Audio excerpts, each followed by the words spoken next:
Greece has apparently failed to meet the latest targets for reducing its budget deficit. But the government has now agreed a draft budget for 2012. In a moment, we'll get live reaction from Brussels. But first, Jonah Hull with this report. Cabinet ministers arrive for talks about the 2012 budget.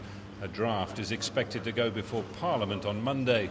It will make uncomfortable reading, containing plans to sack thousands of public sector workers and revealing that Greece will miss deficit reduction targets specified by the EU and IMF in return for continued bailout funds. The government blames a worsening recession in Greece. Opponents of austerity like these protesters gathered as the cabinet met will say the measures have backfired, preventing growth, making the crisis even worse. We have no money anymore. We don't work. We do not find jobs. We cannot leave our families. Everything is expensive, but the payroll is nothing. I mean, we work for $500 a month, and some people work, not everybody. I have a family of 4, and none of us works. Greece can look forward to another bad week. With EU and IMF inspectors in town assessing progress towards releasing the next crucial slice of bailout money, news of missed deficit reduction targets will be most unwelcome. On Monday, a budget containing even more stringent cuts and reforms must be passed by Parliament. And then on Wednesday, Greece grinds to a halt yet again with a general public sector strike. With strikes and protests a near daily occurrence, this may not yet be a society in open revolt. One question is how long before it is. Another is how long before the country's paymasters turn the money taps off. Jonah Hull, Al Jazeera, Athens. Well, Martina Stevis is a Greek-born journalist with the Wall Street Journal, and she joins us now live from Brussels. Martina, good to have you with us. Is it at all surprising, do you think, that Greece didn't hit these targets? Well, I think there will be very few people who were familiar with the Greek situation who would be surprised.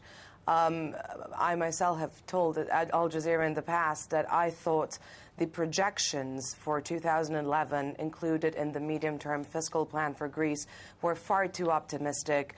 And, of course, hindsight is a great thing, but we are now seeing that the country not only has suffered a deeper recession than was originally thought, but that the government has not been able to implement measures to gather more tax and cut expenditure faster in order to close that fiscal gap and meet the deficit targets. But ultimately, Martina, missing these targets, it's not a deal breaker. Well, that's the noises that we're hearing. We're hearing that this has been agreed with the Troika officials who were in Athens. And the latest person to say that Greece will probably be getting its $8 billion tranche of the first bailout was the Austrian finance minister just last week. So what we understand is that Greece will be getting this much-needed bailout money for now. Mind you, the country runs out of funds on October 14th. So these $8 billion are desperately needed. The real question is, and the thing that everyone is concerned about, and indeed the thing that Eurogroup finance ministers will be discussing tomorrow in Luxembourg is this enough? What happens next? And of course, Martina, the government have agreed today that they are going to sack, in inverted commas, 30,000 public service workers. But they won't actually be sacking them effectively, will they? I mean, this is just a short-term solution that they've worked out here. Exactly. Well, just to give our viewers an understanding of what this means, they will be putting approximately 30,000 public sector employees who are 1 or 2 years away from retiring on what they are calling a reserve. These people will be getting 60% of their salaries until their retirement date, and then they will go into retirement as planned. Now, this measure is highly unpopular in Greece, but it will be yielding the government some money to help meet those targets for 2012. Unfortunately, the government has not been able, as I mentioned earlier, to implement those measures that are necessary in this highly recessionary environment to help the population into an easier transition. And Martina, I guess that once this money from this most recent bailout is handed over, if indeed it is, I guess then it's up to the policymakers to make everything hang together. Exactly. I mean, we have been following the saga for what is almost 2 years now. And the intensification of conferences and summits and meetings behind closed doors is just a pure indication of how intense the policymaking debate has become.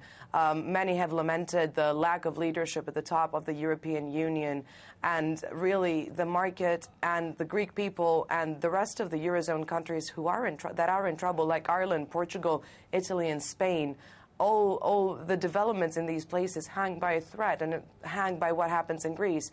So there is a strong sense that policymakers are running out of time to come up with a solution about what happens to the entire stock of the Greek debt. Martina, I'll have to stop you there, but thank you very much for joining us with your thoughts. Martina Stevis there from the Wall Street Journal, live from Brussels.